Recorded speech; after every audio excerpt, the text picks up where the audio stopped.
Welcome to English 201 Shakespeare. This term we'll be reading 5 plays: Richard III, Much Ado About Nothing, Hamlet, Twelfth Night, and Measure for Measure. So the plays span Richard III, which is Shakespeare's big hit, all the way through a later problem play, Measure for Measure. And so we'll be looking at the history play, Richard III, the problem play, Measure for Measure, and in between a couple of comedies, Much Ado and Twelfth Night, and then Hamlet, one of Shakespeare's most famous plays. And we'll also be looking at the 1990 Mel Gibson Glenn Close film version directed by Franco Zeffirelli of Hamlet. In addition to familiarity with Shakespeare's plays, English 201 also provides students with an opportunity to reflect on reading, to review literary terminology, to practice literary reading and analysis, and to practice synthesizing ideas, your own ideas, with the ideas of peers and scholars. This knowledge and skills benefits students in supporting upper division English writing coursework, and also in cultural knowledge of Shakespeare, which is useful out in the real world. In addition, the kinds of reasoning work that we do in making literary arguments is useful across the curriculum and also in the workplace. So we'll be working on critical reading, critical thinking, and communication skills. So before I address more of the course content, I'd like to provide an orientation to Canvas. And so I am looking at a student view of our Canvas course, and I just want to sort of show you what's here. Obviously there's a menu of items here on the left-hand side. Home takes you back to the home page, which is the welcome page. I also post announcements usually once a week or when issues arise, so do check there.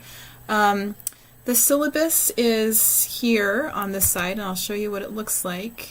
So there's a Word document syllabus, and then there's a schedule, which is a document of the schedule, and then of course there's the Canvas schedule, which lists all of the assignments week by week. In addition, there's modules, and this is how I would start the course. They're organized chronologically, so you can jump in week 1. You can also locate assignments, discussion, quizzes. You can have a look at your grades, and I see grades as a starting point for our conversation. If you have any questions about what you see there, just contact me. And People provides a roster of the students enrolled in the class. There are also some additional student resources in that left-hand menu that you can take a look at.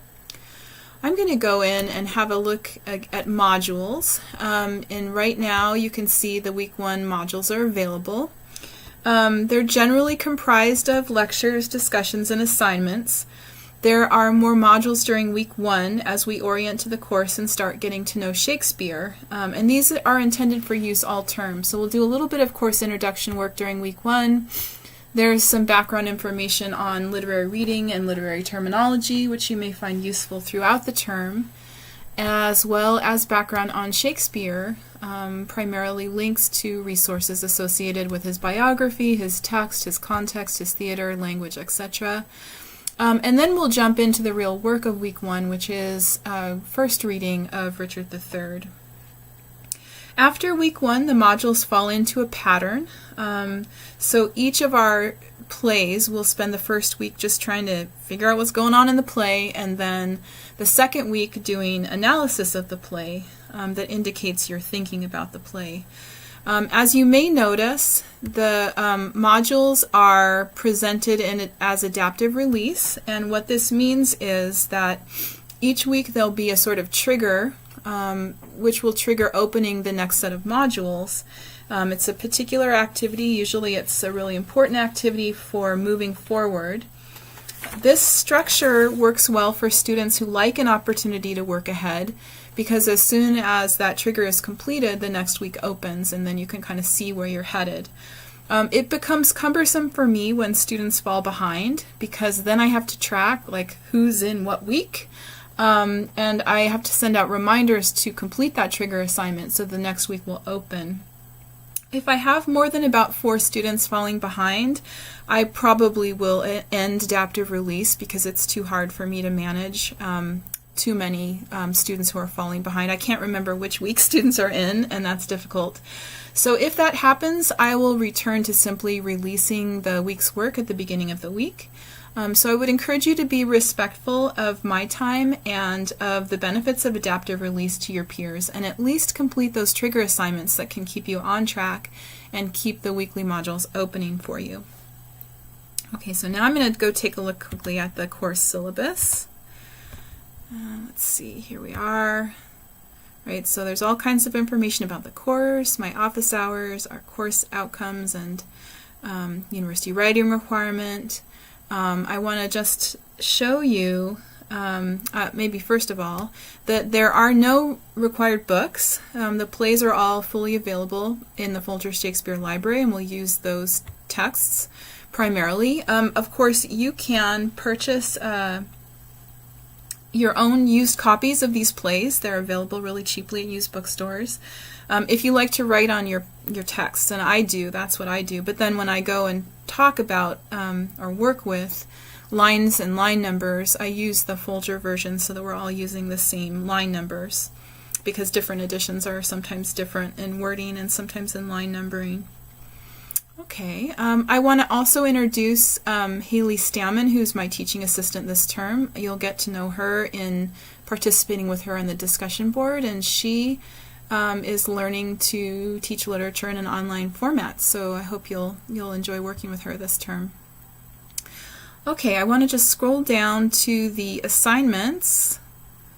Right, so there's 1,000 points for the course, and you can kind of see that's comprised of discussions and exercises, quizzes, 2 papers, peer feedback on those papers, and a final exam. Essentially, each unit, now I'm going to switch over to the sort of schedule so you can kind of see each unit is comprised of a quiz or 2. And a discussion or 2, and some exercises, right? So the quizzes are usually related to literary study or to the plays we're reading. They are open book, open note quizzes, and they're intended to assist you in confirming that you're acquiring the basics of the topics that we've covered. We have 2 formal papers. The first, each about 4 pages, double-spaced apiece, and the first is a close reading, where students select a topic from one of the first 2 plays to analyze. And the second is a summary response paper that summarizes a scholarly article about Twelfth Night and makes an argument in response. Both papers involve making claims supported by quoted and analyzed textual evidence from the plays in approximation of the kinds of arguments made by literary scholars. Both involve a rough draft, as you can see in the schedule, peer feedback and revision. And students are encouraged to seek feedback also from tutors in the EOU Writing Center. Providing evidence of tutor feedback earns extra credit, and I'm going to go back to the syllabus here for a minute. There's some other ways to earn extra credit. Just want to make you aware of that. You can earn up to 50 points of extra credit.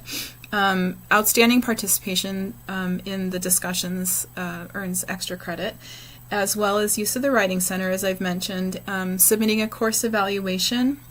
And then it's also summary reflections regarding attendance at or viewing of literary and theatrical events. So for those of you that live near Ashland, Oregon, or other Shakespeare festivals, please make use of your local theater going opportunities.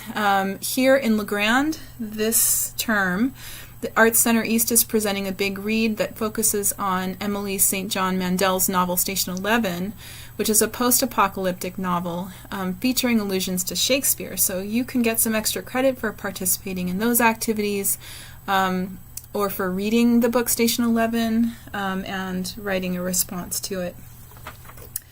So those are the extra credit opportunities.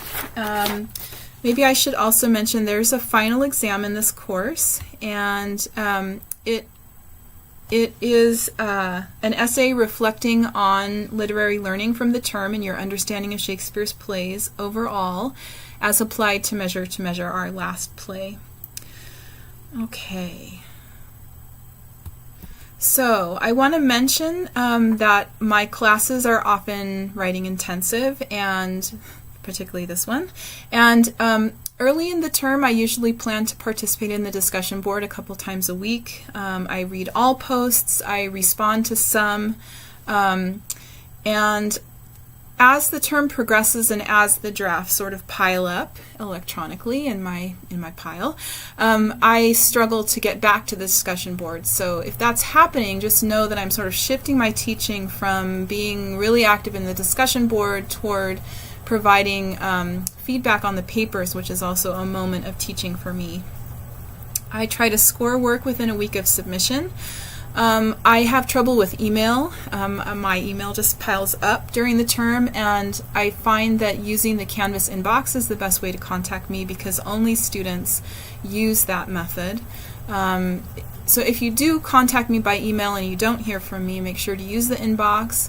If you haven't heard from me or it's an urgent situation, just give me a call. I check my voicemail and I'm happy to give you a call back or to respond by email if there's something that needs my attention.